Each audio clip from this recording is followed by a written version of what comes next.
अर्पित की सांसें तेज हो रही थी जब उसने अपने फोन पर डिलीवरी का एड्रेस देखा। गली नंबर 12, सेक्टर 15। ये एड्रेस उसे बहुत जाना पहचाना लग रहा था। उसके हाथ कांप रहे थे जब उसने रियलाइज किया कि ये वही गली है जहां ऋतु रहती थी।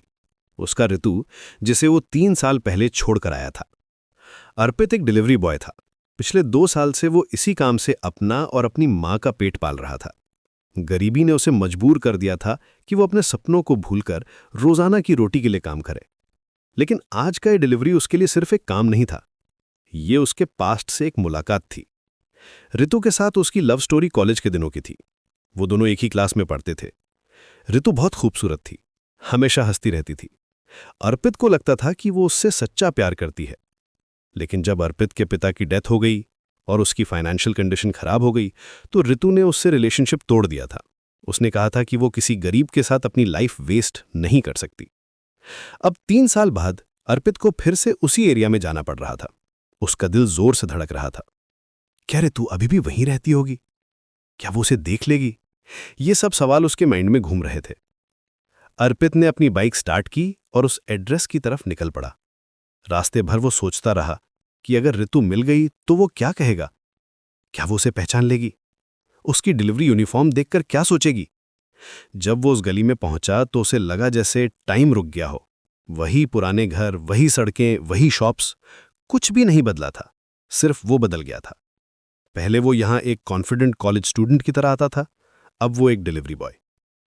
हाउस नंबर 12 ऋतु के घर के बिल्कुल बगल में था। अर्पित की हार्टबीट और भी तेज हो गई। उसने अपनी बाइक पार्क की और डिलीवरी पैकेज उठाया। उसके हाथ पसीने से भीग गए थे। जब वो घर के गेट के पास पहुंचा तो उसने देखा कि ऋतु के घर में लाइट्स जल रही थी। उसका मन कर रहा था कि वो एक बार झांक कर देखे कि ऋतु कैसी दिख रही है अब। लेकिन उसने अपने आप को कंट्रोल किया और अपने डिलीवरी के घर की बेल बजाई। एक मिडिल एज्ड आदमी ने डोर खोला। अर्पित ने पैकेज दिया और सिग्नेचर ले लिया। जब वो वापस जाने लगा तो अचानक ऋतु के घर से कुछ आवाजें आईं। वो रुक गया।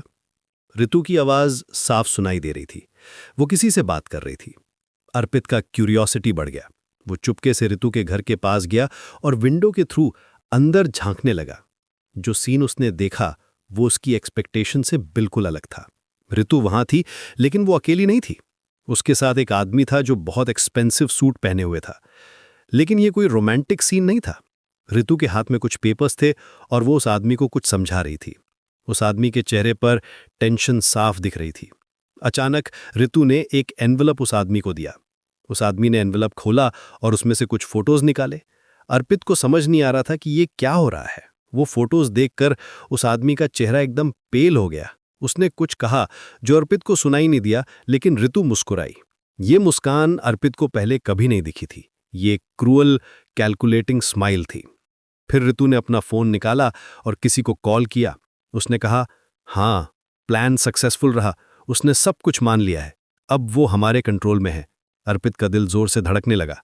ये वो ऋतु नहीं थी जिसे वो जानता था। ये कोई और ही इंसान लग रही थी। क्या ऋतु किसी को ब्लैकमेल कर रही थी? क्या वो किसी इल्लीगल एक्टिविटी में इन्वॉल्व थी? अचानक ऋतु ने विंडो की तरफ देखा। अर्पित को लगा कि वो उसे देख लेगी। वो तुरंत वहां से हटा और अपनी बाइक के पास गया। उसके हाथ कांप रहे थे और उसका माइंड कंफ्यूज था।